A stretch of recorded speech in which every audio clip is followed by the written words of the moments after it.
So we've been doing this series for the past week or two called Soul Sisters. We had the hood stories. Next week we'll do How to Love Your Wife. You know what I'm saying? Or in the next 2 weeks we'll do How to Love Your Wife. Today we want to talk about motherhood in the Bible. You know what I'm saying? Being a mother, the femininity in the Bible. You know what I'm saying? How it captures and how when you see a woman in her femininity, you can see the power or the strength of her by being feminine. These women had sacrifices. These women made sacrifices. These women did things that are so stand out that we still read about them 2, 4, 3,000 years later. You know what I mean? So we're going to start off with Moses' mother in Exodus chapter 2, verse 1. We're going to read that.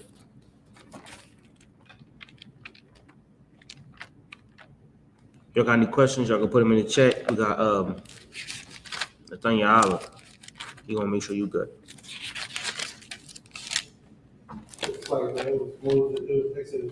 Exodus chapter 2, verse 1.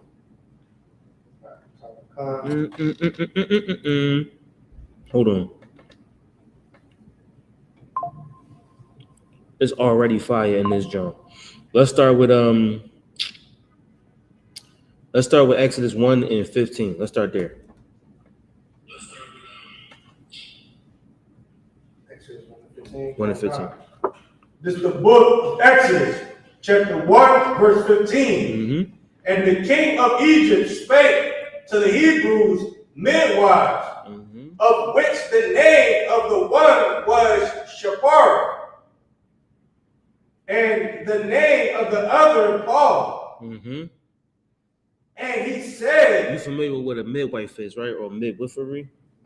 That's like the people that take care of kids, like the woman that help the mother deal with the kids. During what part of motherhood?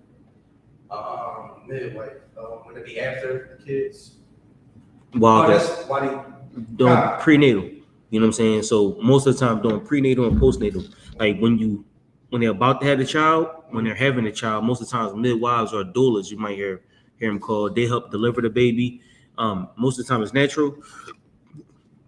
So like then they help you with the herbs and all of that, how you get yourself back together. You know what I'm saying? All them things that they got.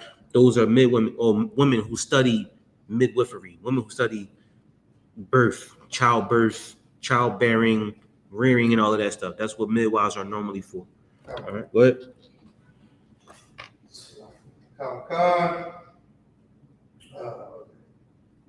16. And he said, Miss something. So the king of Egypt spoke to the Hebrew midwives, the women who were delivering the children. Think about he's speaking to the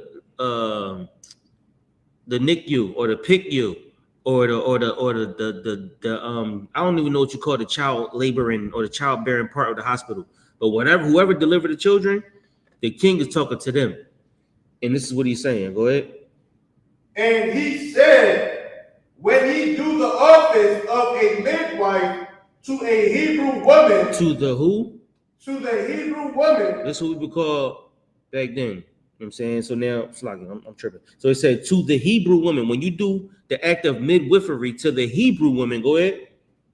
Come, and see them upon the stool. If it be a son, then he shall kill him. This is what the king is telling the women who are delivering babies. You know what this is called today? Abortion. He said, if you have a son, now why do they want to kill the son? Because the men is what makes the nation. Most High Christ, are you up to speed? Keep going. Okay. But if it be a daughter, then she shall live. Why is that? I guess you would report them out. Okay, yes, but remember this is a nation of people, right? So the women still have the same power. You know what I'm saying? Those women are still equally strong. Women learn what you learn, but they don't hold the same masculine power. You know what I'm saying? So a woman like Esther has to win in her femininity. You know what I'm saying? So she's still just as strong, in a sense, but she's not the man. The man gonna come in, he gonna do something to you. Right. But a woman, she's built from the same stock, should I say. You know what I'm saying? So they're gonna keep the woman because they can manipulate, they can take that power and harness it. But a man, you can't, because he's gonna get to 16, 17, and he gonna unalive you while you sleep. Right. You know what I'm saying? You're gonna have an army forming somewhere. But a woman, you can manipulate her power, take that power and harness it and make it yours. Make sense? Go ahead. You got malfunctions? No. God, verse 17. But the midwife feared God and did not as the king of Egypt commanded them, but saved the men children alive. Now you know all your abortion scriptures, right? This will be in your abortion breakdown, of course, like you said. The sea monsters, that's one of them. The ostriches, the ostrich with the eggs, that's another one. If you need them, I'll give them to you at the class. You know what I'm saying? The ostriches, this is a whole breakdown. This part of your breakdown for your abortions. Sea monsters, the ostriches, this one, and a few more will come to my head in a minute. But those are definitely the ones. All right. Oh, of course, Deuteronomy, the curses. Yeah, 28.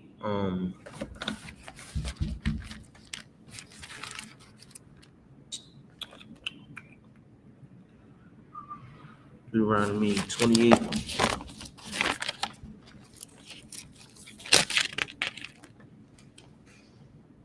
$55 and 6 and 7. Right. That's just for your notes. All right. Go ahead.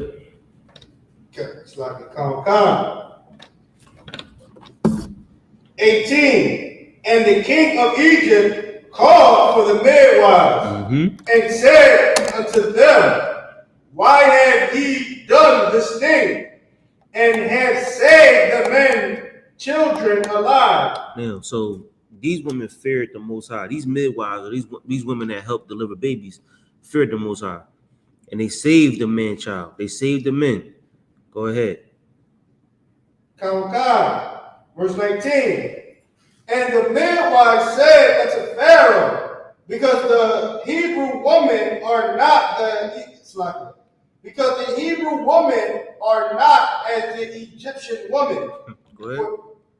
For they are lively. Good night. Go ahead. And are delivered ere the midwives come unto them. Go ahead. Verse 20. Therefore God dwelt well with the midwives, and the people multiplied and waxed very mighty. Now, these women saying that the Egyptian women and the Hebrew women are different, right? So they gave them some excuse, said what they said to the Pharaoh, but their main excuse was that they feared the Most High. Right. That's why they let the babies go through. Now Pharaoh mad, like, hey, why y'all let the babies go through? And they're like, yeah, well, you know, these Hebrew women, they don't act like Egyptian women. They way more different. They more lively. They be kicking and screaming, and they want their babies. And I can't do that. They made something up, but really it's because they wanted the child to live. The Lord wanted the child to live. These are the midwives, and I wanted you to read this for a reason. We were gonna start at 2 and 1, but I wanted you to see the midwives. Go ahead. Tell God. And verse 21.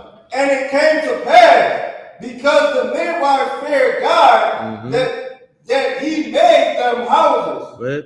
And Pharaoh charged all his people, saying, every son that is born ye shall cast in the river, and every daughter shall save alive. Now, Pharaoh's trying to get rid of the power of Israel.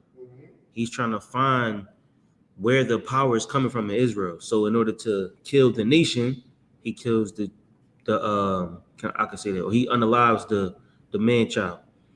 This is the story of Moses. So Moses is supposed to be thrown in the river. Go ahead. God, this is the book of SICARII, chapter 2, verse 1. And there went a man of the house of Levi, and took to wife a daughter of Levi. And the woman conceived, and bare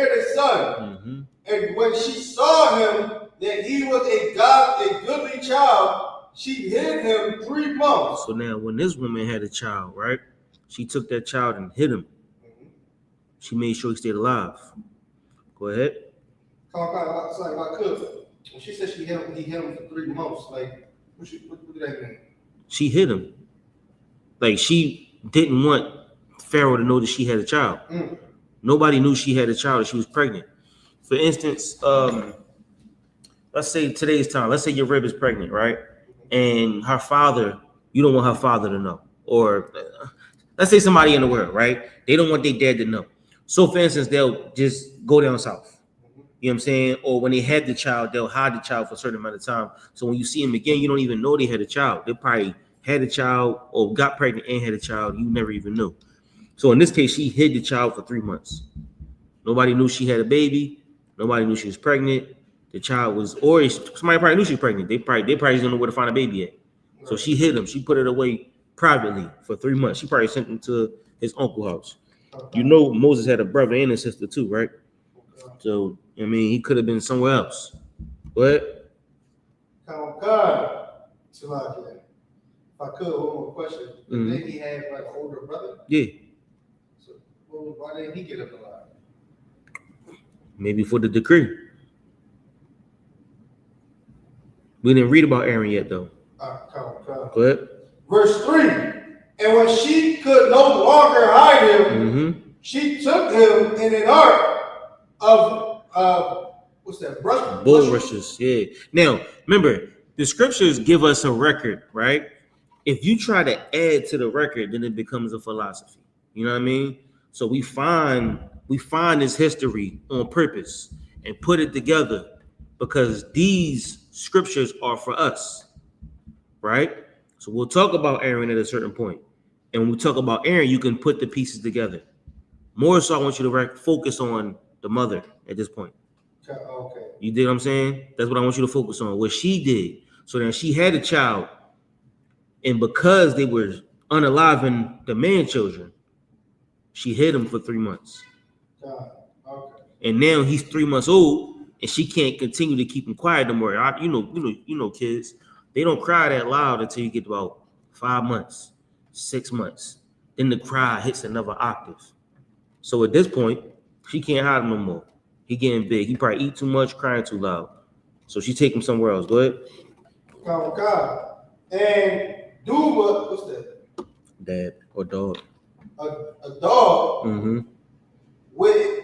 It was slimed with a pitch and put the children therein. So now she took the bulrushes, or she took the, I think like weeds or twigs or something, and she made a basket. Go ahead. Verse 4. No, it's like it. And put the child therein, and she laid it in the flags by the river's brick. The riverbank.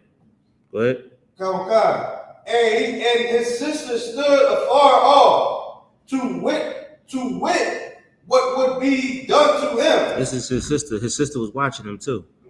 His sister is Mariah. She's watching him, or she's watching his mother do this to him. Go ahead. God. Verse 5.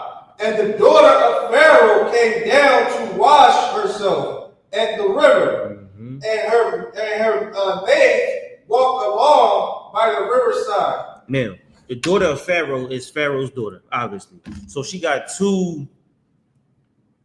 I don't want to call them slaves, but she got two other women with her, right? It's like called maids. Maids, but it's like her security.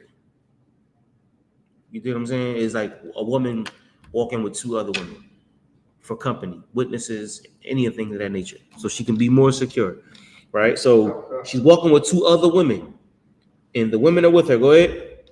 I'm trying to say it in a way where we can understand it today in today's time. I don't want to overcomplicate it. You know what I mean? Go ahead. And when she saw the ark among the flags, an ark is something that a boat, something that that's floating. So she saw an ark among the flags. Think flags like them cattails. You know what I'm saying? Or something along the sides of the river, like them big tall bushes, right? So she saw something floating in the bushes. Go ahead. She sent her maid to fetch it. She said, "Hey, yo, go get, what's that over there? Go grab that for me." Go ahead. Verse 6. And when she had opened it, she saw the child. Go ahead. And behold, the baby wept. Mm-hmm. And she had compassion on him. Mm-hmm. And said, there is one of the Hebrews child. Mm-hmm. Verse 7.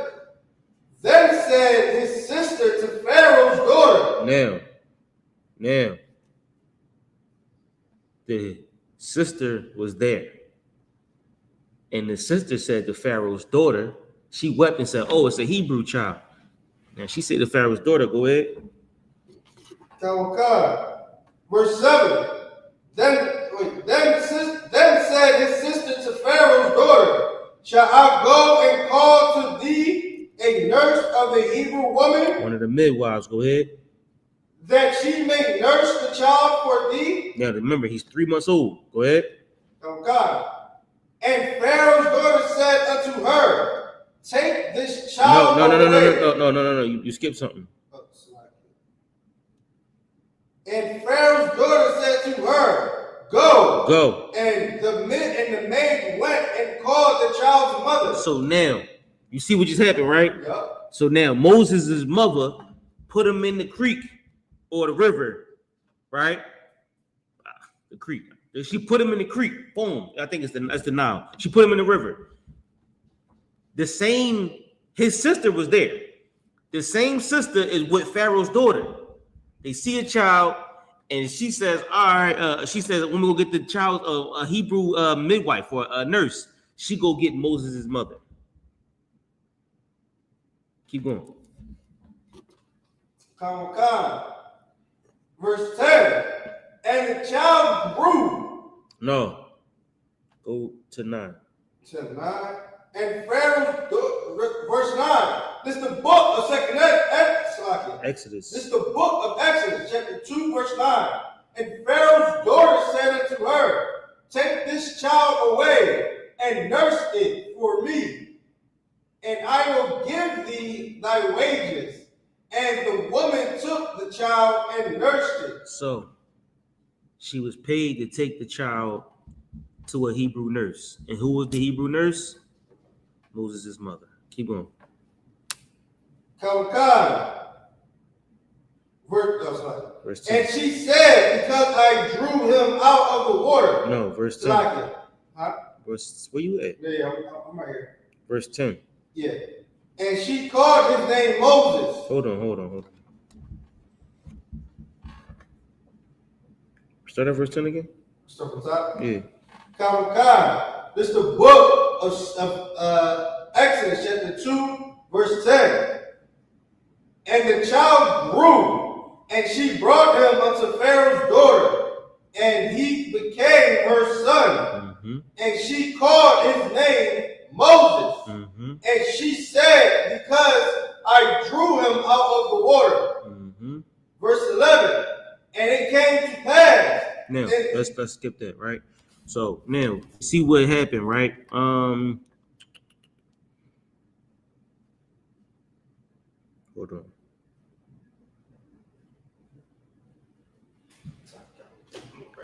Huh? All right, good.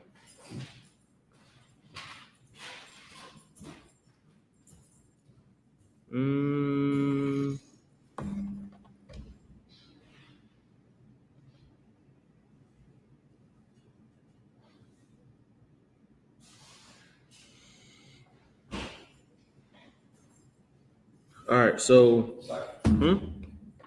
yeah, right here. All right, so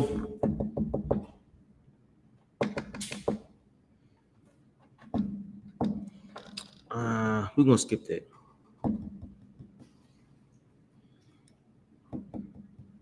All right, I was gonna start at go down to 15 through 20, but we won't skip that. All right, you just put that in your notes.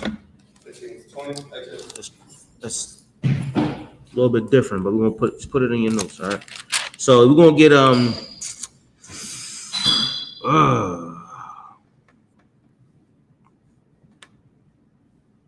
We're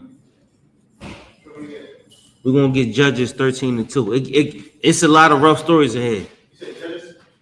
Judges 13-2. It's a lot of rough stories. I'm gonna try to stay a little bit more PG so we get into the rough stories. The rough stories, when people start dying off at the end, we go into the rough parts. Like when the mom had to eat her son. Yeah, it's rough. It gets rough. In order when the mom had to split the baby in two. Yeah, they had to cut the baby in half. It's like, is that one for the king to know? Like, Okay. I like that. And that's another one when the mom had to eat her son. You know what I mean? Then the 7 sons, of course. You know what I'm saying? It's a lot of stories about mothers and what they had to do. You know what I mean? The sacrifice that they kept for their children or for the Most High. Judges 13-2.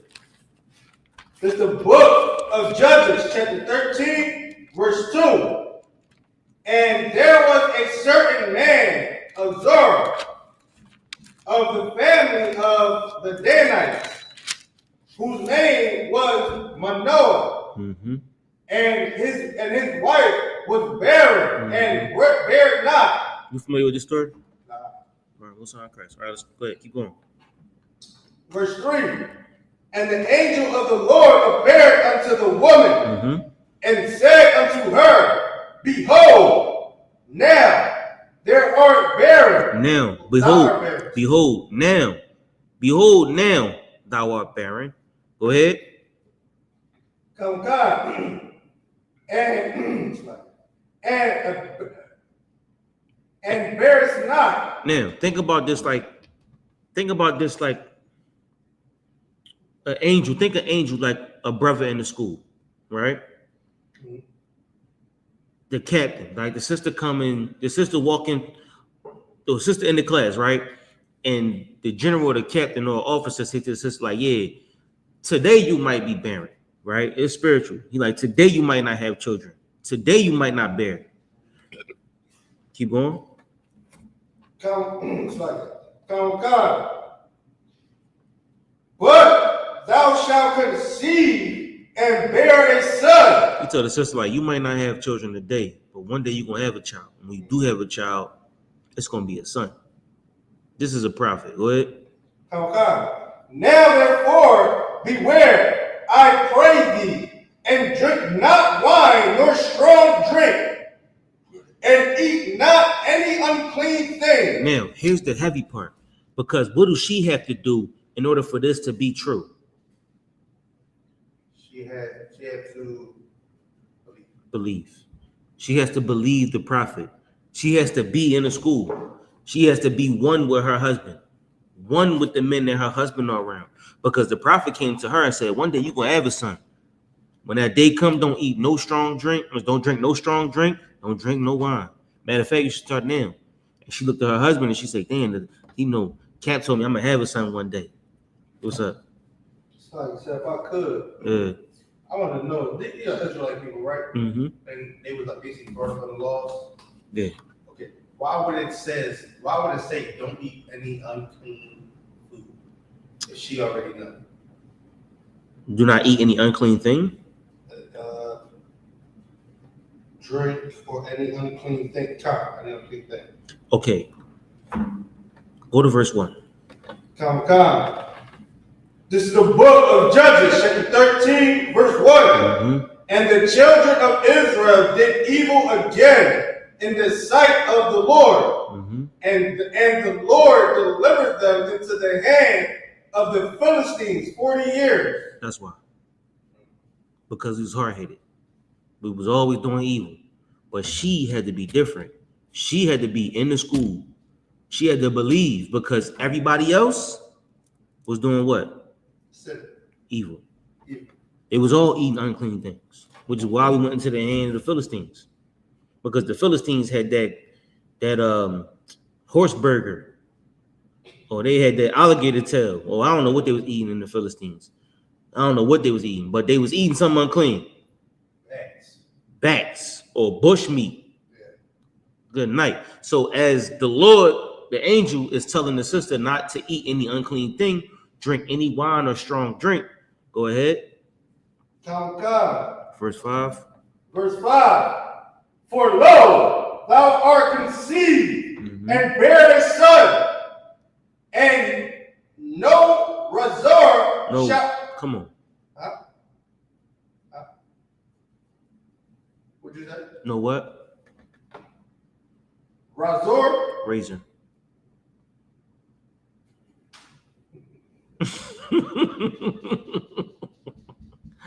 Go ahead. Shall come on his head. Mm-hmm. For the child shall be a Nazarite unto God for the womb, from the womb, and he shall begin to deliver Israel out of the hand of the Philistines. Now, this child is going to have a promise with the Most High. This child, you will want to help this child make a promise to the Most High. All right? Keep going. Verse 6. Then the woman came and told her husband, saying, a man of God came unto me. Now, she does what? You put back her husband. She said, yo, for instance, I spoke to Cat. I talked to officer such and such or general such and such. Right? Go ahead. Of God, saying, a man of God came unto me. Now, just imagine this sister, that for it to be better, the brother is not in the truth. Okay. None of them are in the truth. They learning about the truth. And they went and spoke to NOJUMPER.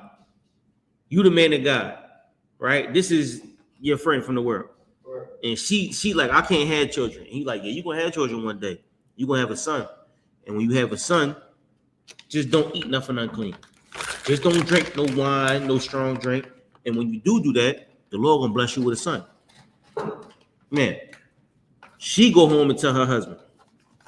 Go ahead. Of God.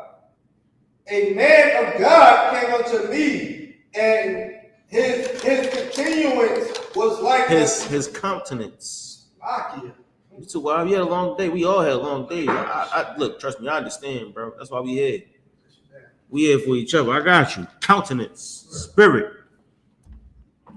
Was like the countenance of an angel of God, very troubled. But I asked him not whence. Very what? But I asked him. Very terrible. Oh, his countenance was like the countenance of God. Very terrible. Right? To help y'all with this one, think like the word, look up the definition of all. AWE. Matter of fact, I'll look it up. Just so I can be sure.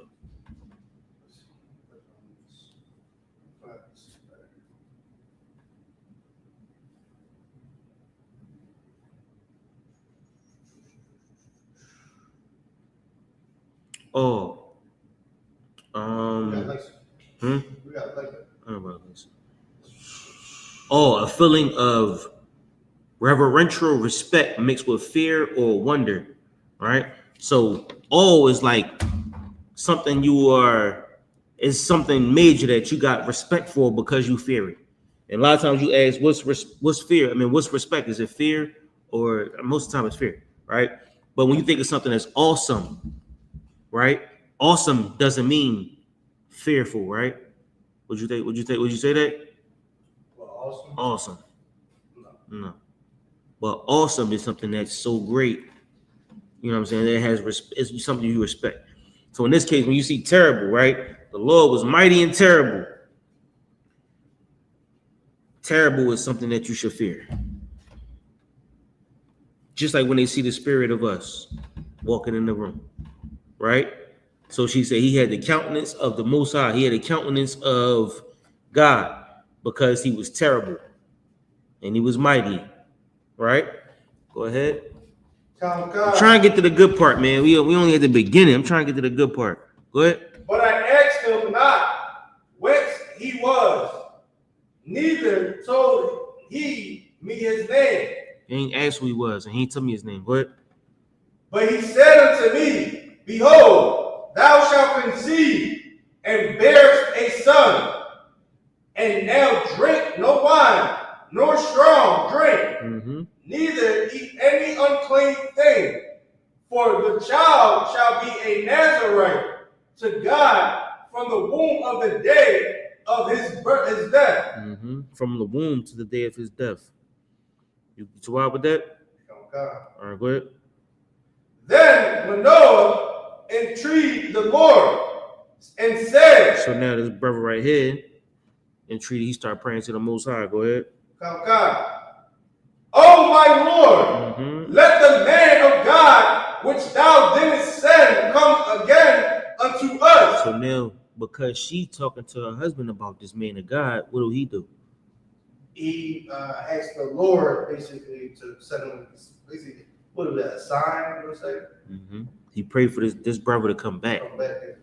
I pray this brother come back. I pray my wife or myself see this brother again. Go ahead. So would you say it like a sign? Oh yeah, absolutely. That's why we said. That's why we even brought up awesome or terrible, because that's something that what she did was, she's a woman that's not able to bear children, and because she believed this brother, she took what she believed to her husband, and she made her husband believe, and then her husband wants to learn about the truth. Her husband wants to learn about what this man of God said. Obviously, they eat unclean things, which is why the angel had to say it to her. Right. She eat pork crab, lobster sandwiches.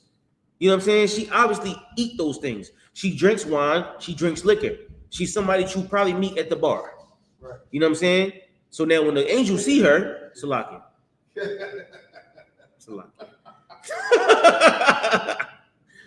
Salaki. So when the angels see her, or when you talk to her, you try to tell her, yo, sis, look, you're going to have a child one day. And when you do have a child, you can't be like this. You got to clean yourself up. You know what I'm saying? Don't eat none of that. I don't want to see you eating this crab no more. No more tuna sandwiches, all right? Don't eat this crab. Eat clean things. You know the Bible say eat clean things. It's in Deuteronomy. The Bible tell you everything you need to eat. Eat that, right? And now, I see you in this bar every day. When you have your child, when you pregnant with your child, don't be in this bar. Right. Don't be drinking like that. Right? Because you want that child to be strong. Just imagine that. And she like, yo, I saw this dude at the bar, and he gonna tell me A, B, and C. So now she's telling her husband. Go ahead. Come, and teach us what we shall do unto the child. What we shall do unto the child that shall be born. Go ahead. Verse 9. And God hearkened to the voice of Manoah, and the angel of God came again unto the woman as she sat in the field. Right. But Manoah, her husband, was not with her. Verse 10. And the woman made haste and ran and showed her husband and said unto him, Behold, the man hath appeared unto me. She's like, yo, look, come here, come on, he outside. He out here right now. He at the bar right now. Go ahead. That came unto me the other day. And Manoah arose and went after his wife and came to the man and said unto him, Thou art the man that spakest unto the woman. So he like, yo, you the brother that's talking to my wife? Go ahead. And he said, I am. He said, yeah, I'm the brother. Go ahead. And Manoah said, Now let thy words come to pass. He's like, if you a prophet, you saying she gonna get pregnant, but she can't get pregnant. Now if thy words come to pass, or if you're right, go ahead. How shall we order the child? If you're right, what should we do with this baby? Because we obviously don't know what to do. Go ahead. And how shall we do unto him? Now, the Lord is showing up to these people, right? A man of God is showing up to these people to tell them that they're going to have a child. And when they do have a child, this is how you're supposed to raise it. Keep going. And the angel of the Lord said unto Manoah, Of all that I said unto the woman, let her be aware. Let her be aware. She may not eat of anything that cometh of the vine. Come off the vine. Yeah, that's what it's like. Neither let her drink wine or strong drink, nor eat any unclean thing. All that I command her, let her observe. Verse 15. Go ahead. And Manoah said unto the angel of the Lord, I pray thee, let us detain thee. All right, we want to skip down. What time is it? We want to skip down. So they asked the brother, "Do you want to eat? You want to get something to eat?" He grabbed something to eat with them. Matter of fact, let's read that. Go to 19. It's the book of Judges, chapter 13, verse 19. Matter of fact, let's just read it. Just read it. Just go. Come. It's the book of Judges, chapter 13, verse 15. Mm-hmm. And Manoah said unto the angel of the Lord, I pray thee, let us detain thee. He like, if I could, can you stay? You want to stand for a while? Go ahead. Unto we. Now, first of all, let's do this. Why is he talking to the woman?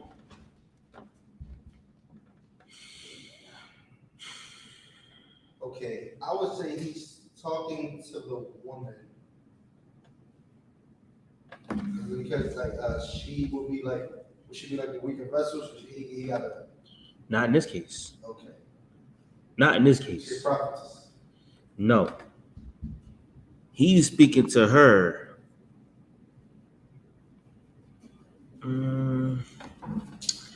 She's bringing him in the truth. Okay. So he needs his woman to bring him there.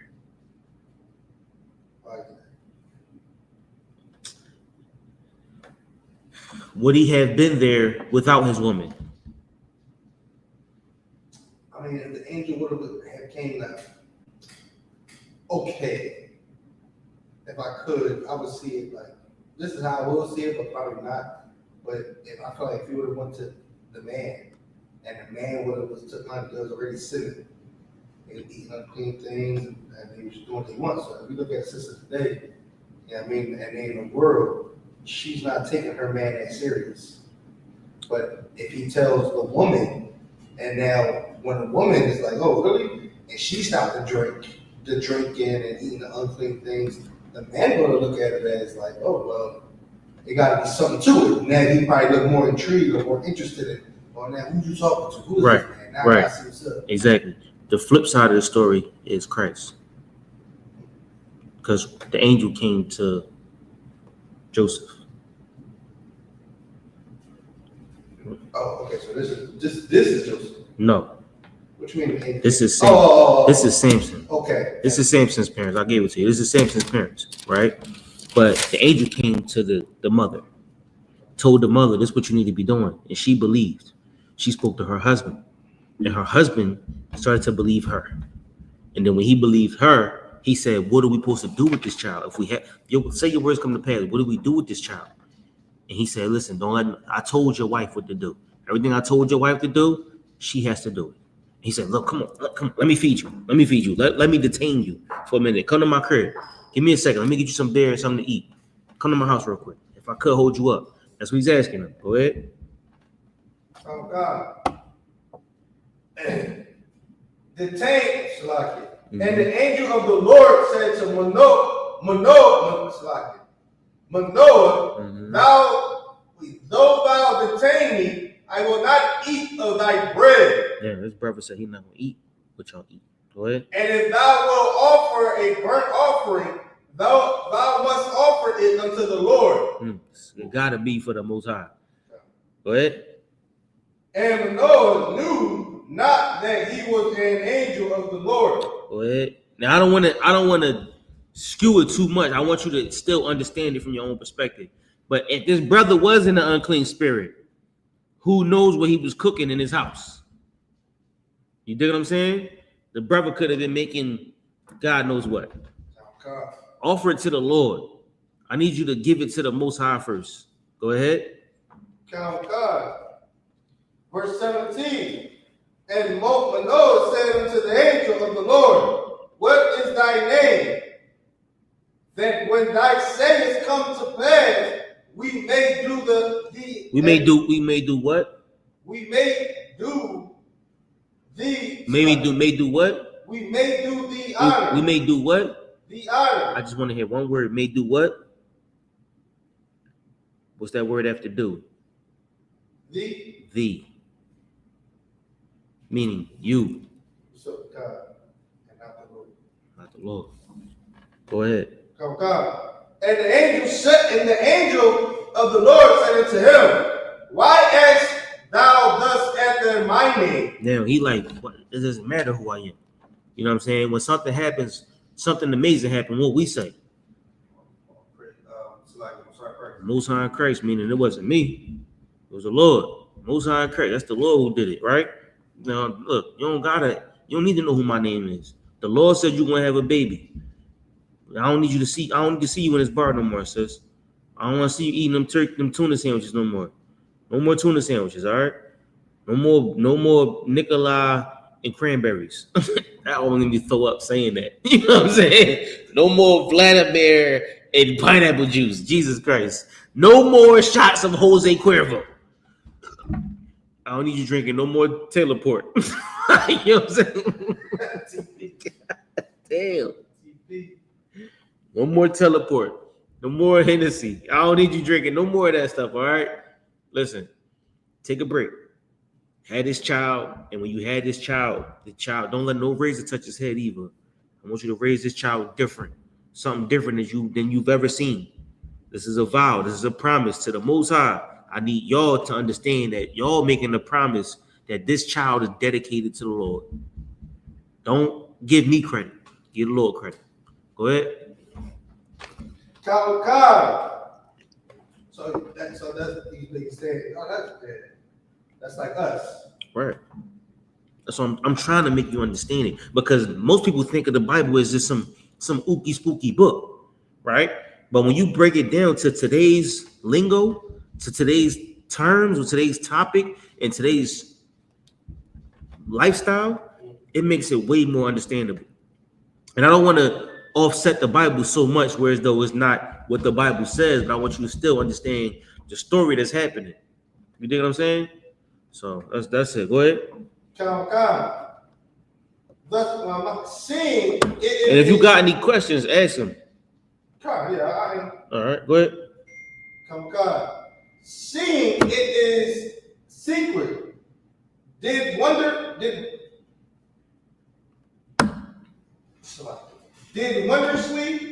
and Manoah and his wife. You skipped something. 19. Okay, 19. Top of 19. So Manoah took a kid. Now, when he said seeing this, like, why you keep asking my name? You obviously notice I'm not telling you my name. Like, what's your name, brother? So we can give you the honor. Oh, my name is NATHANIAAHLA.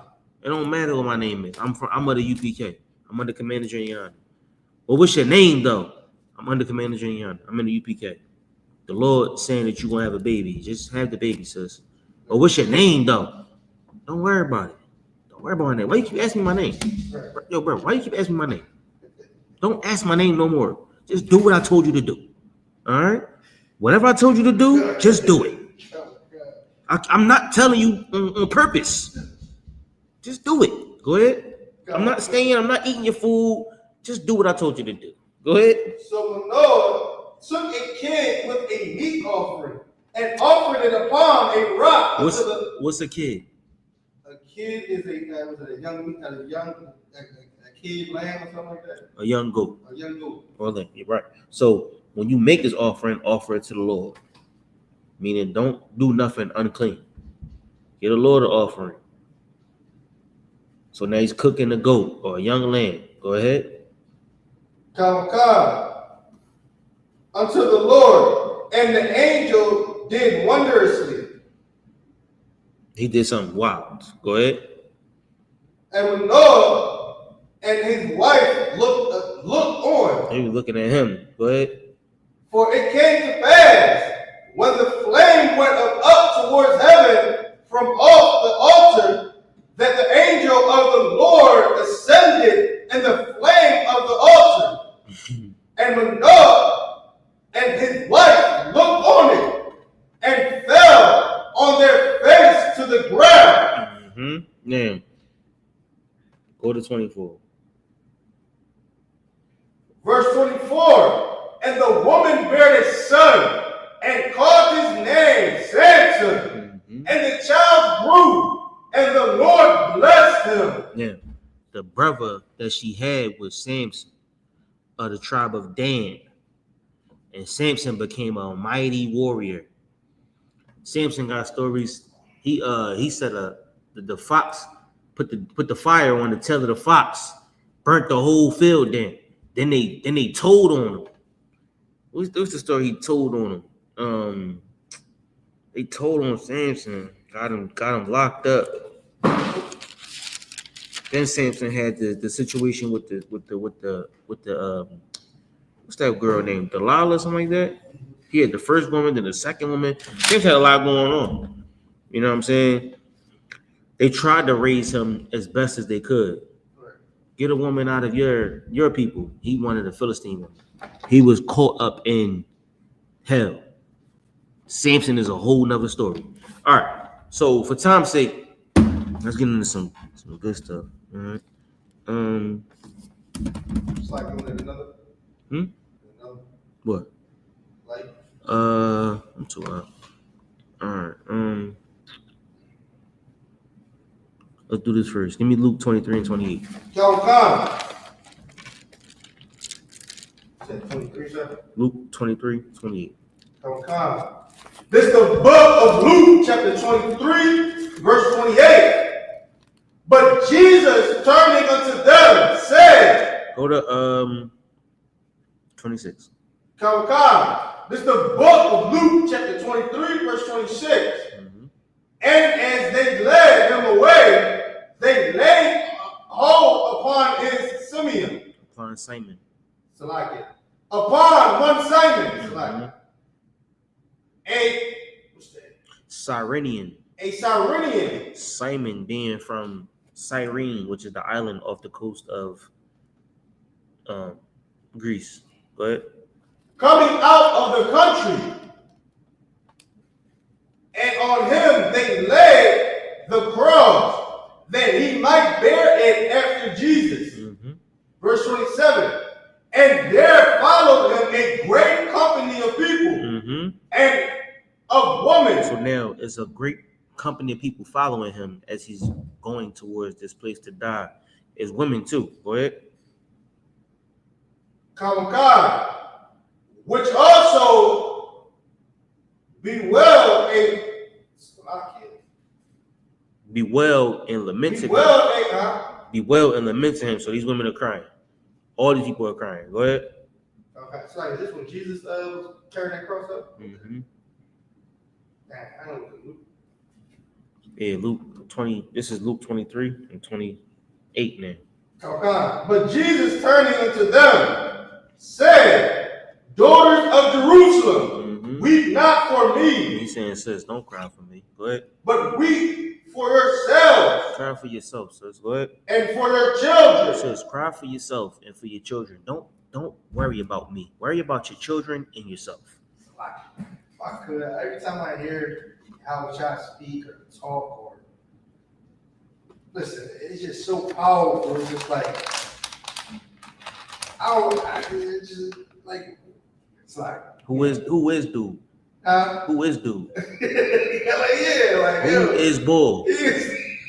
That's why we got these records, man, because like Christ don't miss. Yo, not once. He don't miss at all. You know what I'm saying? Yo. But then we got so many records of so many powerful brothers before him. The records, the same records that he read. You know what I'm saying? So when we go into the New Testament, we talking about the life and chronicles of Christ.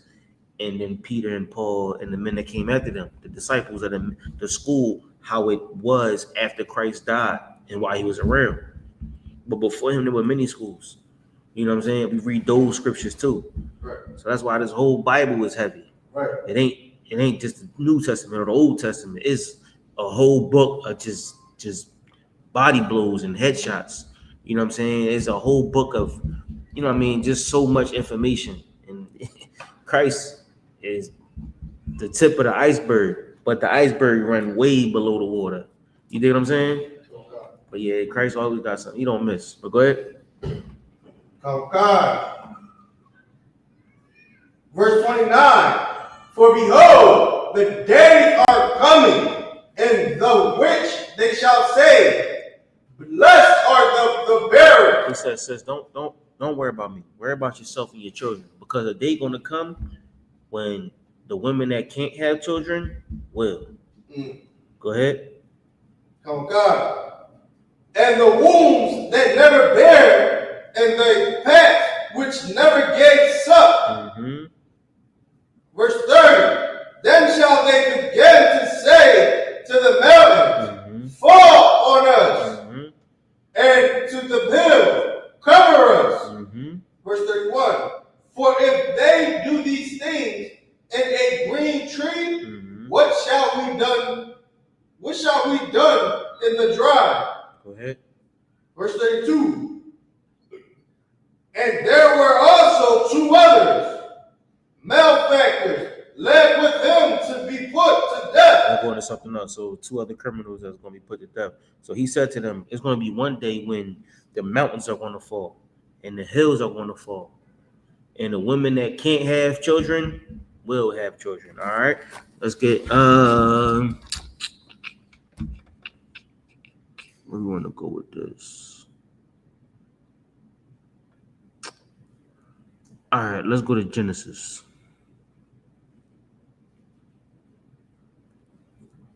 Let's go to Genesis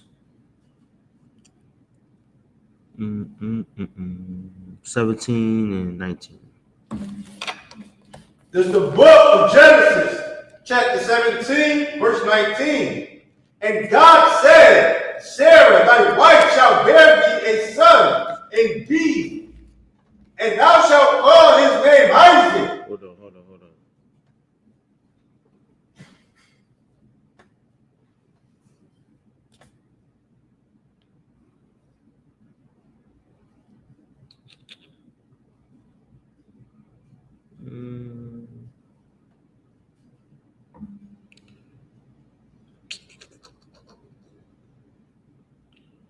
Let's go to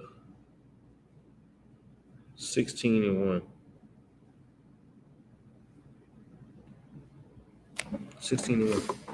This is the book of Genesis, chapter 16, verse 1. Now Sarai, Abraham's wife, bare him no children. Now this is Sarai, Abram's wife, meaning they not in the truth yet. All right. I think we did this. We did this. We ain't do it like this though. Okay. But now Sarai, Abram's wife, bare him no children. She had no children by Abraham or Abram. So like it, go ahead. And she had a handmaid, an Egyptian, whose name was Hagar. Go ahead. And Sarai said unto Abram, behold now, the Lord hath restrained me from bearing. I pray thee, go in unto my maid. It may be that I may obtain children by her. And Abram hearkened to the voice of Sarai. This was his mistake.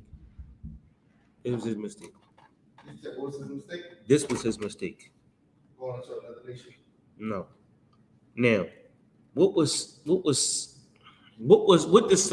did Sarai think she was doing? I guess speeding up the angel told her. No, she thought she was having a sisterhood. She thought she had sisterhood or brotherhood because obviously she can't have children and the handmaid can. The handmaid belonged to us. Why can't you have children with the handmaid? Right? Is that why it said that through her I can have a child? Yeah. So she's being selfish. But the thing about women is you can't really believe, and we just spoke something about this. You can't really believe women in most cases. They might not be lying. It's just the way they feel right now. You know what I'm saying? If they don't have this, if they don't feel a certain type of love from you right now, their mind could change in 5 minutes. You know what I'm saying? It's just the way women are. So you can't really trust her what she says right now, because she gonna change it in 5 minutes. Right. And both things can be true, even though it's totally different, right? So now what he did was listen to his woman, because she like, yo, you could go have sex with Sarah, and we should, and we should have a baby through him. You know, he should have said, no, I'm gonna keep dealing with you. We gonna have a baby together. But he listened to his wife. He had a baby with Hagar. Go ahead. Good. Come on, God. And Sarai, Abram's wife, took Hagar, her maid, the Egyptian, after Abram had dwelt 10 years in the land of Canaan. Yeah, go to verse 5. Verse 5. And Sarai said unto Abram, my wrong be upon thee. I have given my maid into thy bosom. Now she like, damn, I did the wrong thing. My wrong was upon thee. Salaki, I messed up. Right? So now she right. At the beginning, she's like, I thought it was a good idea. Right. And now she against it. Go ahead. Come. And when she saw that she had conceived, I was despised in her eyes. Now she started hating me. Now, Salaki, because I was trying to give the child through Hagar, but now Hagar got a child, now she hate me. Go ahead. Come. The Lord judge between me and thee. Verse 6. But Abram said unto Sarai, behold, thy maid is in thy hand. She's in thy hand. She's your handmaid. Go ahead. Do to her as it pleases thee. That's your handmaid. Whatever you want to do with her, you do with it. That's yours. Go ahead. And when Sarai dealt hardly with her, she dealt hardly with her. She fled from her face. So Sarah go over there and talk crazy to her, say something wild to her. And Hagar like, you know what, man, I'm out. So now she thought that she was doing the right thing. She said, yeah, go ahead. And she made something happen. And when she made it happen, it just caused problems. Because Abram listened to her. He didn't want to do that. That ain't something he probably did. But that's something that he didn't, that wasn't his idea. That was her idea. He went through with her idea and had a problem. That's the problem. You know what I'm saying? Like she said something. And he was like, yeah, you know what, Sarah? It's a good idea. Let me go ahead and pull her through the sheetrock. You know what I'm saying? Yeah, he probably did. Yeah, he probably did. You know what I'm saying? Like, you never know. They ain't in the truth. He probably looked at Hagar like, yo, Hagar, what's up, though? What? So Abram wasn't, I thought he wasn't true. At this point, he wasn't. His name was Abram. Okay. I thought he always followed after Musa did. No. Like got his name. He came into the truth. He got a different name. At this point, he known as whatever name he was known as in the world. But he became somebody different when he came into the truth. So Abram tore the Hamite up, had a baby. And then he told Sarah, Sarah was like, yo, now she treating me different. He's like, that's your handmaid. Do what you want to do with her. She's like, yeah, you know, you crazy B. Hagar like, I don't need this. I'm out. Go ahead. Come. Verse 7. And the angel of the Lord found her by the fountain of water in the wilderness, by the fountain in the way of Shur. Brother walked up to her. Go ahead. And he said, Hagar, Sarai's maid, whence comest thou? Where you coming from? Go ahead. And whither wilt thou go? Where you about to go? And when she said, I flee from the face of my mistress, Sarai, and the angel of the Lord said unto her, return to thy mistress, and submit thyself under her hand, numbered for multitude. And the angel of the Lord said unto her, I will multiply thy seed exceedingly. Now, this is what he told her, right? You skipped that. He said, I will multiply thy seed exceedingly. He said, go back to her. What's her name? Sarah. Go back to Sarah. And your seed going to multiply, right? You're going to be somebody. Your son is going to be somebody great. He's telling her what to do. She got a choice, right? Hagar could have not listened, but she did. And when she did listen, she had a son. And her son just dropped a bomb on Israel last week.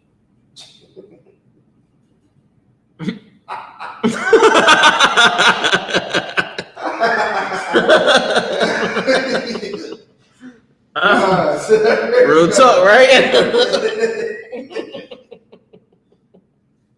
Real talk. Go ahead. Count God.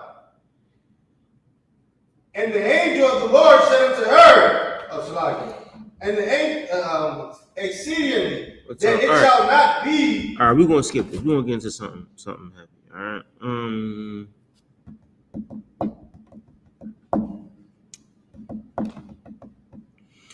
Give me.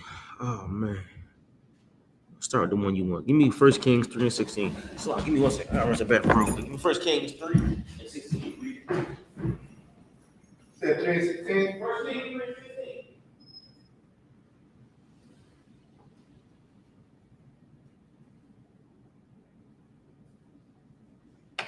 This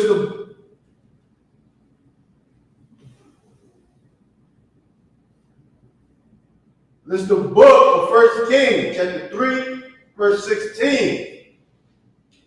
Then come there 2 women that were harlots unto the king, and stood before him. Verse 17. And the one woman said, O my Lord, I and this woman dwell in one house, and I was delivered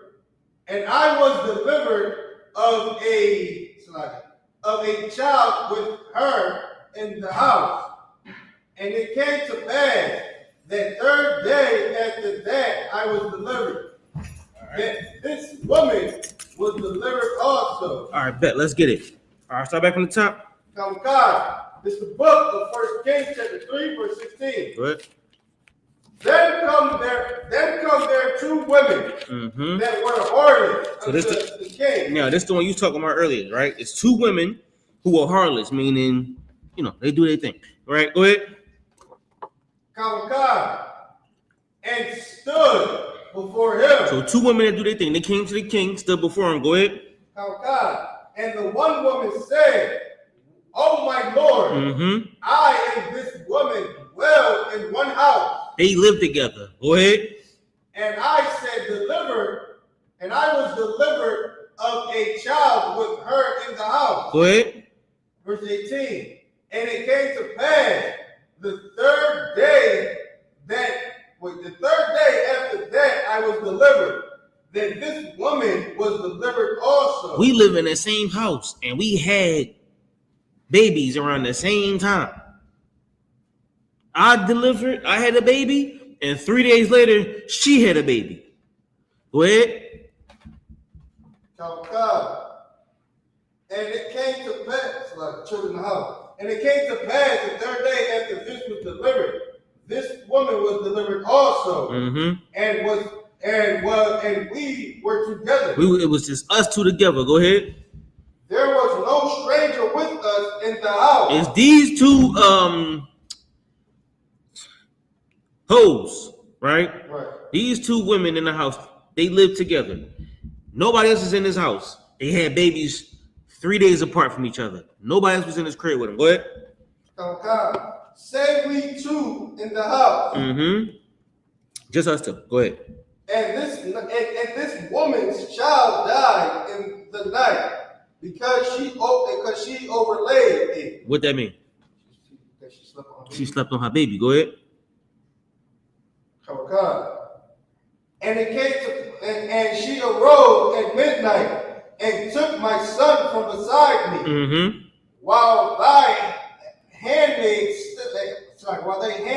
slept, and laid it in her bosom. No, while her handmaid was asleep, she laid it back in her bosom. Go ahead. And laid her dead child in my bosom. And when I arose in the morning. So now she laid the live baby with the handmaid. She killed her own baby, or she laid on her own baby.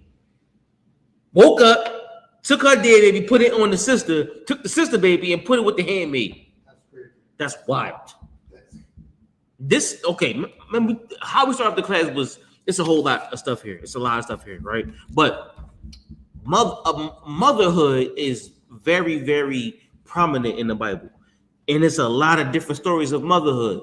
In this case, the mother tried to save face. She tried to continue to have a child, even though she did the wrong thing. Right? She did what was obviously, she had a handmaid. She did what was obviously the wrong thing to do. When you got a 3-day-old baby, you probably shouldn't sleep with it. But go ahead. That's great. Verse 21. And when I rose in the morning to give my child suck, behold, it was dead. So what does that mean? She tried to breastfeed. She tried to breastfeed the child was dead. Go ahead.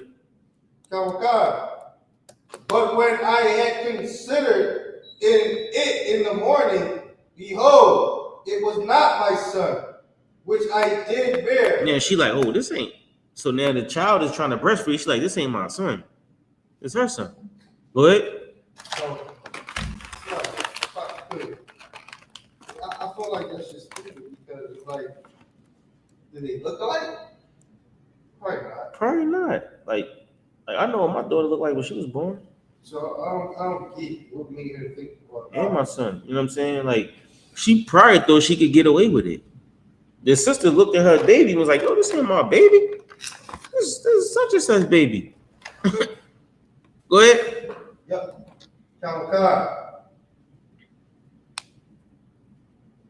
Behold, it was not my son which I did bear, verse 22. And the other woman said, nay, but the living is my son. The other woman was like, nah, the one that's alive, that's my son. Go ahead.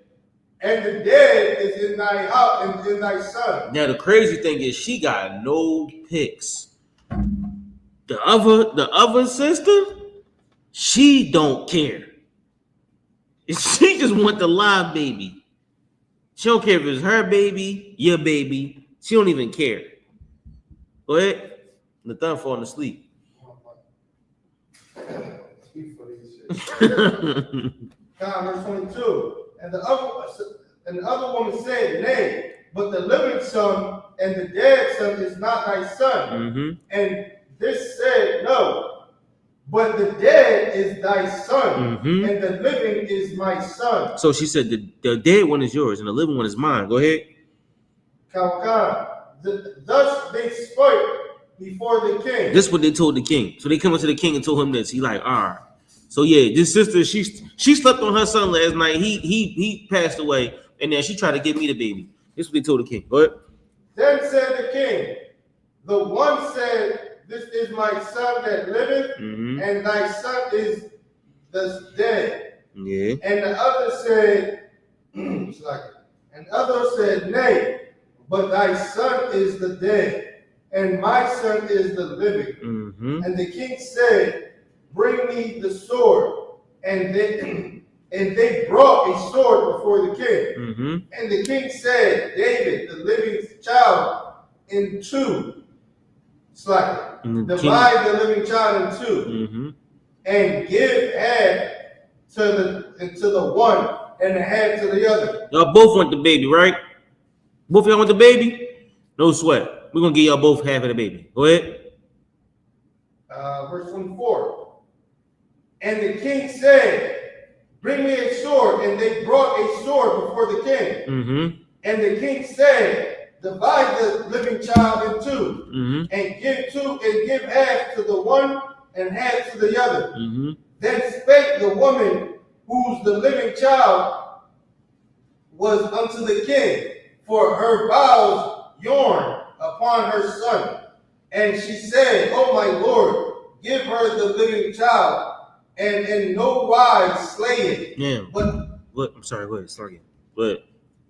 But the other said, let it be neither mine nor thine, but divided. Now, what's going on here? First of all, give me a broad perspective of what's going on here. What do we know this as? We know this as,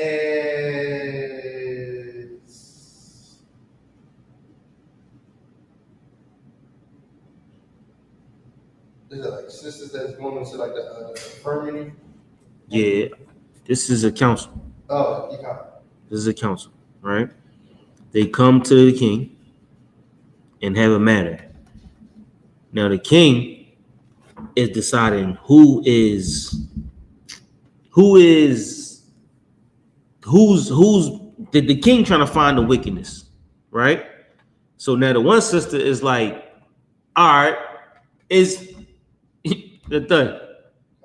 You hear? Yeah, I'm looking at you. All right, so the one sister like, yeah, he wants to cut the baby in half. The one sister's like, no, don't do that. If you want to cut the baby in half, just give it to her. And the other sister's like, yeah, it don't matter who baby it is, just cut it in half because she wants the baby that's alive, and she don't care because her baby is dead, right? So now, if her baby's dead, then she don't care that the other one's baby died, right?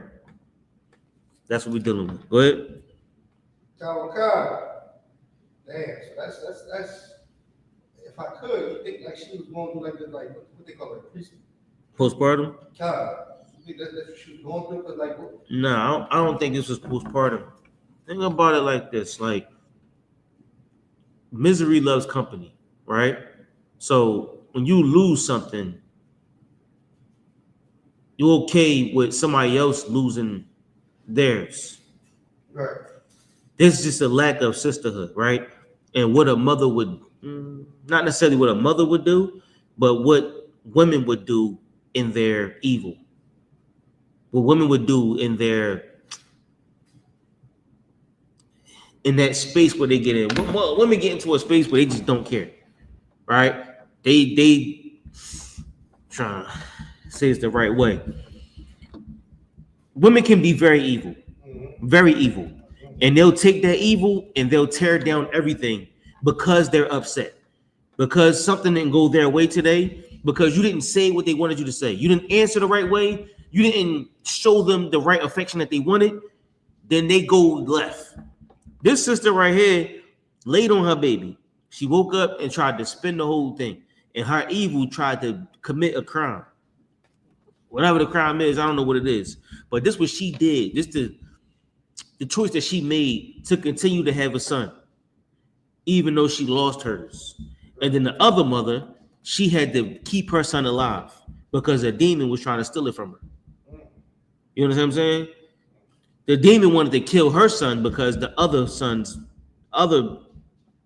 mother killed hers. All right, drop that. Give me 2 Kings 6 and 26. 2 Kings 6 and 26.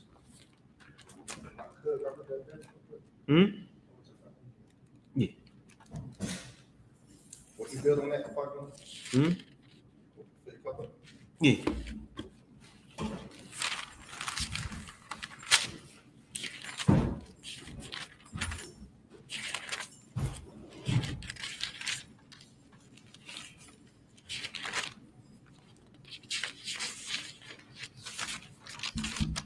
All right, so while Nathan went to the bathroom, I'm gonna read a quick scripture.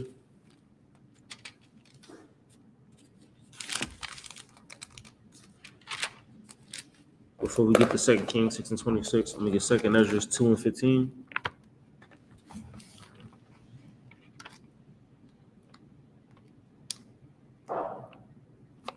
The book of 2 Ezra, chapter 2,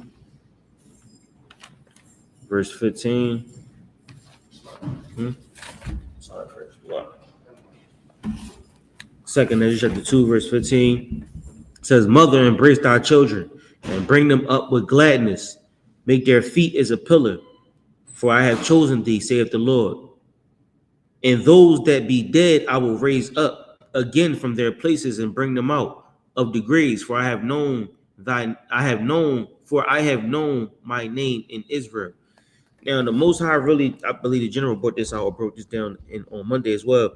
The Most High is saying you want to raise your children up because you know that their fearlessness is what keeps them alive. When you raise a child to love the Most High, when you raise a child to be in the truth, when you raise a child to shun evil and deal with the truth wholeheartedly, then they'll never die. They'll never perish. Their spirit will always be here because what you raised was a pioneer in the truth. What you raised was somebody that's willing to stand strong for the Most High Christ, and you raised somebody that didn't fall to Satan in his kingdom. You want to raise your children to be a pillar. You want to raise your children to stand strong and never be pushed away, whatever storm comes. And I like to look at women as storms, because a woman is like a cloud sometimes. They rain down, they look nice, and in 5 minutes you don't know where they at, where they going. You don't know how the cloud is made. They just the cloud. It's heavy downpour, and then it just looks nice from afar. So women are like a cloud sometimes. Now, when you raise them to deal or stand strong, whatever weather comes, whatever storm comes, whatever demon comes upon them, whatever temptation, whatever the case may be, you raise them to stand strong. And that standing strong is what keep your child alive. You know what I'm saying? You want to give them the tools to be somebody great. You want to give them the tools to be somebody strong. I'm going to read that one more time. 2 Kings 2:15. Mother, embrace thy children. Embrace them. Bring them close to you. Don't baby them, but bring them close to you. And bring them up with gladness. Make them happy. You know what I'm saying? Make them children that's going to be grateful to be alive. You know what I'm saying? You don't want to raise them, beating the hell out of them every day. And you don't want to make them sad about their life. Raise them with gladness. 2 Kings 2:15. You know what I'm saying? Mother, embrace our children and bring them up with gladness. Make their feet as fast as a pillar, strong as a pillar in the dirt. For I have chosen thee, saith the Lord. The Lord chose that child. The Lord made that child to be who he is or who she is. All right? And those that be dead, I will raise them up from among the places and bring them out of the graves. For I have known my name in Israel. Fear not, thou mother of the children, for I have chosen thee, saith the Lord. Now the Lord said, even when this child goes away, even when this child is no longer here, the Lord is still in control. Even if they're here no more, right? 17 said, fear not the mother of the children, for I have chosen thee, saith the Lord. 18, for thy help will I send my servants, Isaiah and Jeremiah, after whose counsel I have sanctified and prepared for thee 12 trees laden with diverse fruits. And we talk about the trees of the garden, you know what I'm saying? We talk about how nations are trees, right? The Lord said he prepared 12 trees or 12 different groups of people, 12 different nations that they can feed from, 12 different groups of trees that they can get their fruit from, that they can survive and thrive from. With those trees, they can become a great tree themselves. They can become somebody that other people can feed from. They can start spreading the fruit, spreading the truth and the knowledge. So, you know what I'm saying? As a mother, always raise your children to be strong. Always raise your children to be somebody that even in the face of death, even in the face of adversity, you'll see their strength. You'll see their true character. All right. What you got? I got 2 Kings chapter 2, verse 15. What? And when the sons of the prophets which were to view at Jericho. You got what? 2 Kings 6 and 26. This is the book of 2 Kings, chapter 6, verse 26. Mm-hmm. And as the king of Israel was passing by upon the wall, the cry of a woman unto him, saying, help! Now, at this point in time, it was a crazy famine in Israel, right? It was bad. Just know that. It's a wild, crazy famine in Israel. Keep going. Yeah, keep going. Come. Matter of fact, I'm in. Hold on.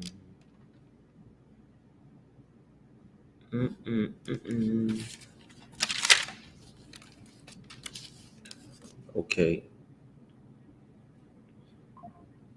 All right. That would be too far back. Just know that it was a crazy famine in Israel. Go ahead. Come. And the king said unto her, What ally thee? The king said unto her, what? What you say? And the king said to her, What ally thee? Say that right? Where you at? 28. Aleph thee.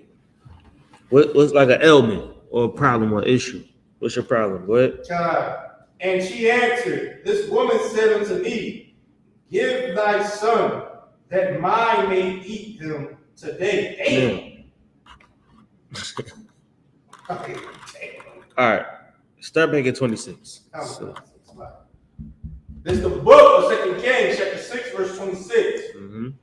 And as the king of Israel was passing by upon the wall, there cried a woman unto him, saying, so there's a woman that's on the wall crying, and she said, help, my Lord. Go ahead. help, my Lord, O king. Mm-hmm. Verse 27. He said, what? He said, if the Lord did not help thee, when shall I help thee? Damn. Damn. If the Lord can't help you, what you want me to do? Go ahead. Come. When shall I help thee? Mm-hmm. Out of the burning floor? The barn floor? Oh, okay. Or out of the wine press? Go ahead. And the king said unto her, what ail thee?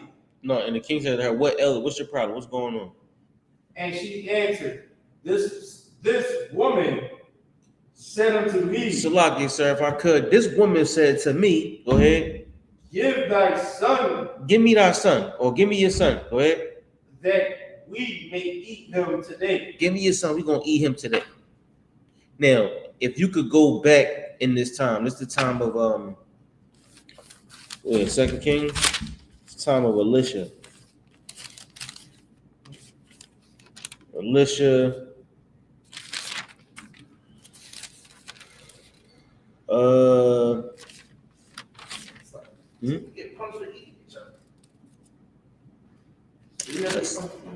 Let's keep reading. The before this will be another class, all right? Go ahead. And we will eat my son tomorrow. So she said, the woman came to me and said, give me your son. We're going to eat your son today. We're going to eat my son tomorrow. Go ahead. That is crazy.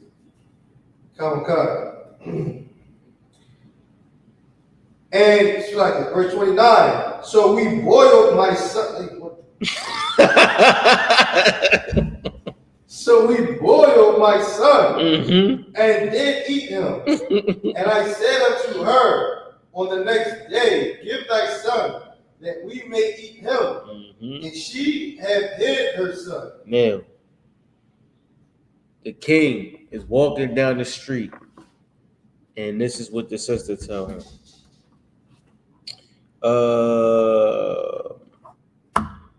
Keep going. That's crazy. I could just say something crazy. Yeah, I know this is wild. I'm trying. Matter of fact, let me see who the king is in Israel at this point in time.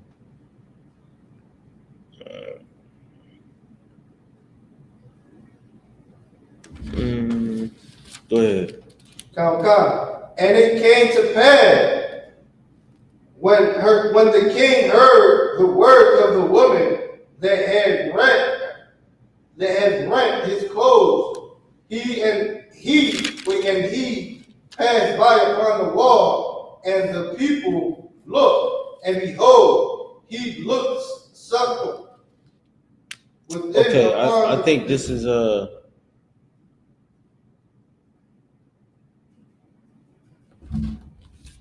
Jehoshaphat.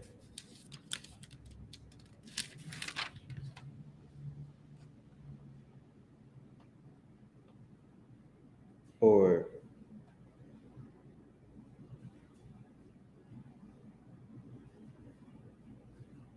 no, it's Joram. They reign the same time. So you got the king of Judah is Jehoshaphat, and Joram is the king of Israel in Samaria. So this king name is Joram, right? So read what you was reading again. On the top? No, wherever you was at. If the verse we just read from the top. And that's in you can find that in 2 Kings 3:1. Go ahead. This is the book of 2 Kings, chapter 6, verse 30. And it came to pass when the king heard the words of the woman that he rent his clothes. So he heard that, he just like, oh no. He started tearing his clothes off. Go ahead. And he passed by the wall, and the people looked, and behold, he had sackcloth within upon his flesh. So he like, then this place is destroyed. This place is done. Go ahead. Verse 31. Then he said, God do so, and more also to me, if the head of England, if the head of Elisha, the son of Shaphat, shall stand on him this day. Go ahead. But Elisha sat in the house, and the leader sat with him.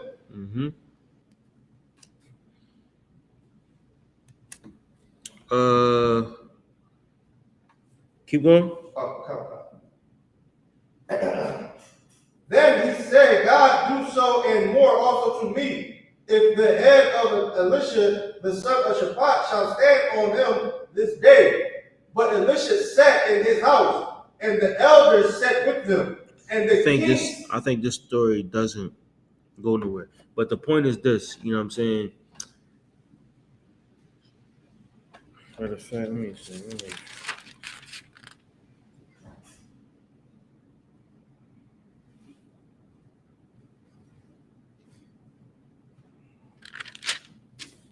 Yeah, no, this how bad it is. Hold on.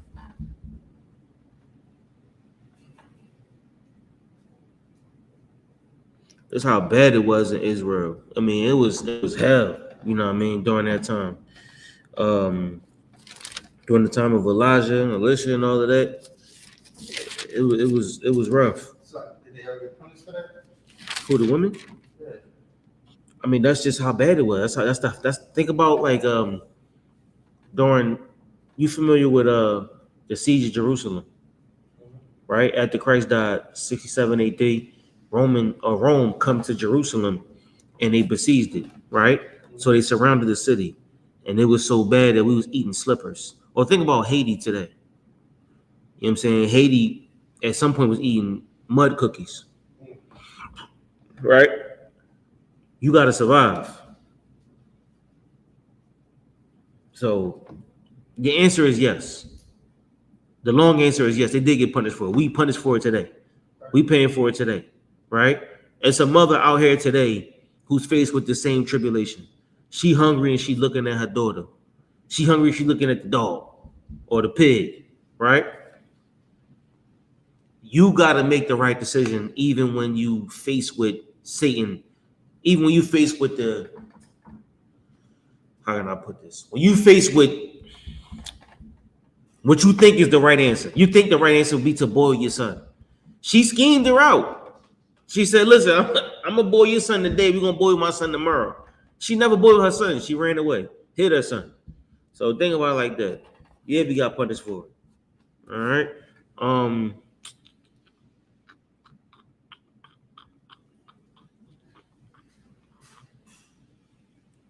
Let me 1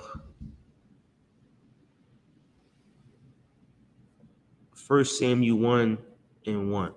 Oh, then it's 8:56.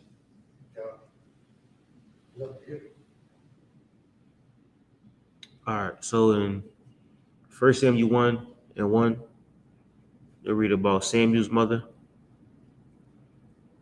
All right. In Ruth chapter 1, you read about what's this sister's name?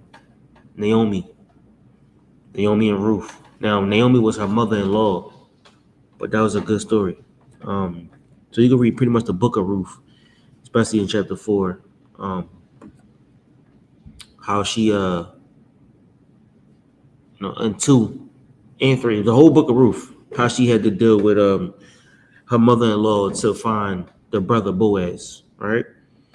Of course, Genesis, all through Genesis, you read about this, the mothers in Genesis, Sarah, Rebecca, all the sisters, Rachel, and then in 2 Maccabees, of course, is the mother of the 7, the third.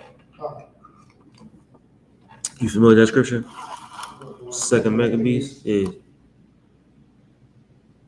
Not too well with it, but All right, let's go there. Let's end off with that. Second Maccabees 7:1.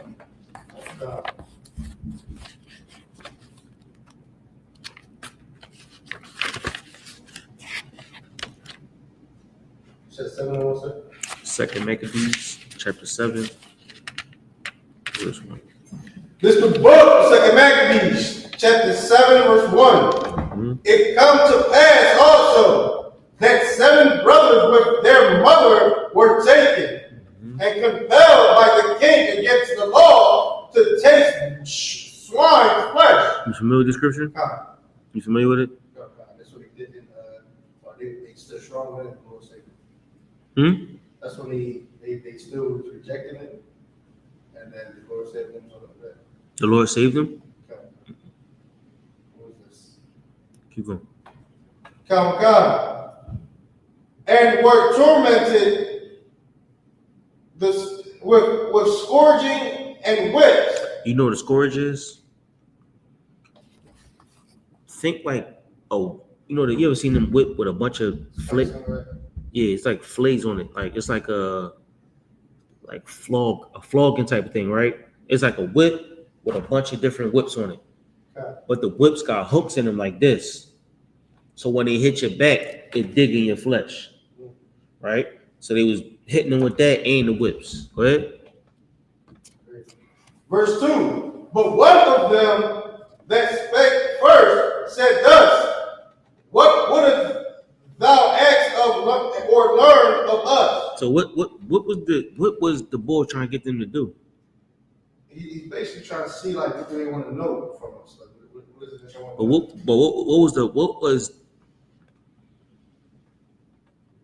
What was that king's request? The king's request was it trying to test their God? Yes, but give me verse 1. What did he want him to do?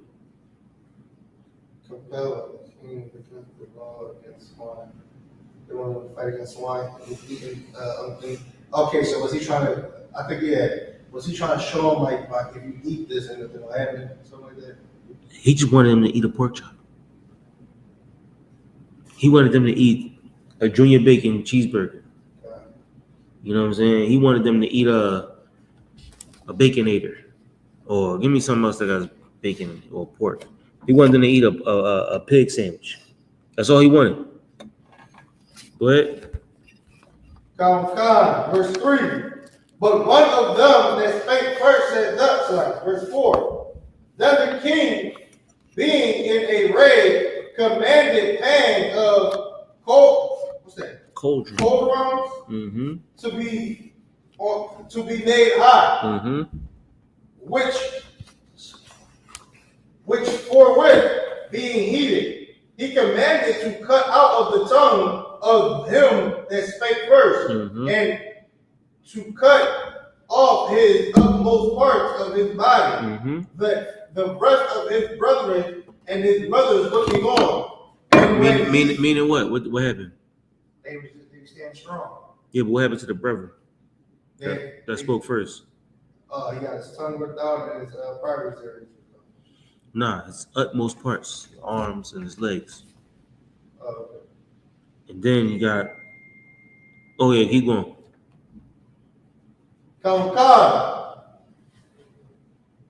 And are ready to die rather than I transgress. Go to 5. Now when he was thus mated in all his members, maimed, meaning cut off. Man, when all his arms and his legs was cut off, go ahead. He commanded him, being yet alive, to the brother to be brought to the fire and to be fired in the pan. Fried. It's like fried in the pan. So the brother didn't want to eat the bacon sandwich. He didn't want to eat the pork chop. So because he didn't want to eat the pork chop, this dude cut all his arms and his legs and his tongue out his mouth and threw him in a frying pan. Go ahead.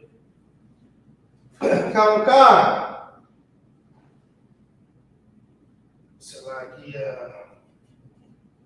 And yet, And as the vapor, and as the vapor of the pan was for a good space. it was a pretty big pan. Go ahead.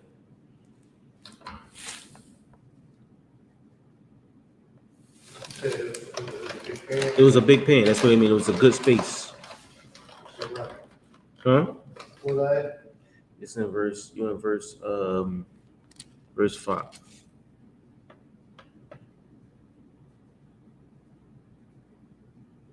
A good space, Dispersed. Mm-hmm. By dispersed, they exalted one another with the mother to die manfully, Mm-hmm. saying thus, Mm-hmm. the Lord God looking upon us, and in the truth have comfort in us. Yeah. And in truth, the Lord got comfort in us, right? in truth, The Most High in Christ look upon us, and this truth, He got comfort in us. Go ahead. as Moses in his song. You know what song Moses sung, right? It's in Exodus 15. Babylon. All right, let's do this. You familiar with the scripture, right? With the song. I mean, with the woman, right? The mother. God, They didn't deport. All of them died. They all died, and then the mother said a prayer to her last son, and then she died. They killed all the sons and the mother. They all died. All right, let's go to Exodus 15 real quick. We'll end with this one. It's got nothing to do with a mother, but Exodus 15. Exodus 15. And I want you to read this because the whole point of this is to help you understand that this book is yours, right? This is Moses' song. I'm going to call it Moses' rap. And we're going to call it F Pharaoh. You ready? Let's get it. This is the book of Exodus, chapter 15, verse 1. Then sang Moses and the children of Israel this song unto the Lord, and speak, saying, I will sing unto the Lord, for he hath triumphed glorious. The horse and his rider have he thrown into the sea. The Lord is my strength and song, and he is become my salvation. Bars. All right. Now I'm gonna help you out. All right. The Lord is my strength and my song. He's become my salvation. He's my God, and I will help prepare him a habitation. My Father, God, I will exalt him. The Lord is a man of war. The Lord is his name. Pharaoh's chariots, his hosts, hath he cast into the sea. His chosen captains also are drowned in the Red Sea. The depths have covered them. They sank into the bottom as stone. Thy right hand, O Lord, is glorious in power. Thy right hand, the Lord, have dashed in pieces the enemy. In the greatness, thy excellency, thou hast overthrown them that rose up against thee. Thou sent forth thy wrath, was consumed them as stubble. And with the blast of thy nostril, the water gathered together, the flood stood upright as a heap, and the depths congealed into the heart of the sea. The enemy said, I will pursue, I will overtake, I will divide the spoil, my lust shall be Satan unto them. I draw my sword, my hand will destroy them. Thou said, thou didst blow the wind into the sea to cover them. They sank as the hand. I mean, he's rapping. Like they rapping F Pharaoh. You know what I'm saying? And in Hebrew, this song makes much more sense. But even in English, the song can rhyme. You know what I mean? This is what we gotta understand. First and foremost, this ain't a Christian book. Right. This ain't a book where you can read it and it gives reference to the oppressor. This ain't a book where you can read it and you find a way to give white people hope. Right. It won't happen. This isn't a book that you can read and find a way to include everybody or find a way to make it where as though the Israelites are not the children of the Most High. Whether you be woman or whether you be man, you got a duty to the Most High. We didn't really get into what I wanted to, but you'll find that the women in this Bible can be just as thorough or can be just as pivotal, you know what I'm saying, as the men, because you all belong to the Most High. Without Deborah, you know what I'm saying, without sisters like, you know, sisters that did what they did, the Lord, you know what I'm saying, made them do what he needed them to do. We all belong to the Most High. So whether you be a sister or a brother, a child or an old man, you belong to the Most High. You have a duty, and your duty is to dedicate your life to the Most High. You dig what I'm saying? Regardless of what your rank may be, regardless of what your age may be, or what your gender may be, your job is to be who the Most High calls you to be. Now, if you decide to be somebody other than that, then you'll be somebody who don't make sacrifices. You'll be somebody who don't do what these women did in this Bible. Moses' mother knew what she had to do. She did it. Samson's mother knew what she had to do. She did it. We didn't get into Samuel's mother, which is in 1 Samuel chapter 1, Hannah, but she did what she had to do. Right? Christ's mother did what she had to do. It's a lot of mothers, and we only brought out a couple. And, you know, crushed with time, so we can't really bring out much. But that's what we're here to do. We're here to read this Bible. We're here to understand these scriptures. And every other week, when me and NAYAAHLA come in here, we're going to break the Bible open and just read. Just learn. You know what I mean? So join us every other Thursday. Every Thursday between is obviously a diet, which is also a heavy class. You know what I'm saying? Regardless of what class you in, you here to learn. We all here to learn. So next week we're gonna talk about how to love your woman. That's gonna be a good class. You know what I mean? Today we talked about soul sisters and the women of the Bible. What was last week? It was a hairdresser. The week before that. It was soul sisters. Yeah, but it was another topic. I don't know, but we could bring out a wife, how the characteristics of a wife, you know what I'm saying, the characteristics of a mother, the characteristics of a harlot, a prostitute, how to deal with those, all that is there, you know what I'm saying, and bringing all of those women out, you know what I'm saying, it helps us understand that they are very, very prominent in the Bible, you know what I'm saying. These scriptures, these records are written for us, for our comfort, you know what I mean. So, any questions? You sure? Yep. All right. With that being said, we're going to pass the class out to preaching officer Nathaniel.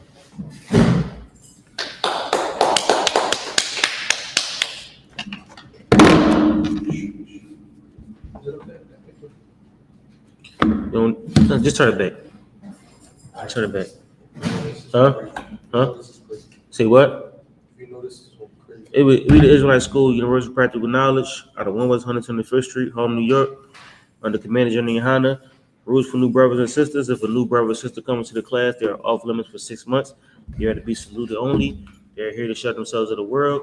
If they need transportation, the teacher will arrange it. After 6 months, if a brother or sister has an interest in a particular person, they will seek permission from the head. Tithes, which is a commandment, Numbers chapter 18, verse 21. Malachi chapter 3, verse 8 through 10 means 10th in Hebrew. Ma'asherah, 10% of every penny of any increase the Lord gives you. Go to I.S.U.P.K.com.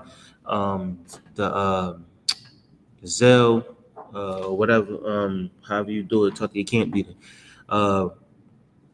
Rules for new brothers and sisters. For new brother or sister coming to the school, we did that already, right?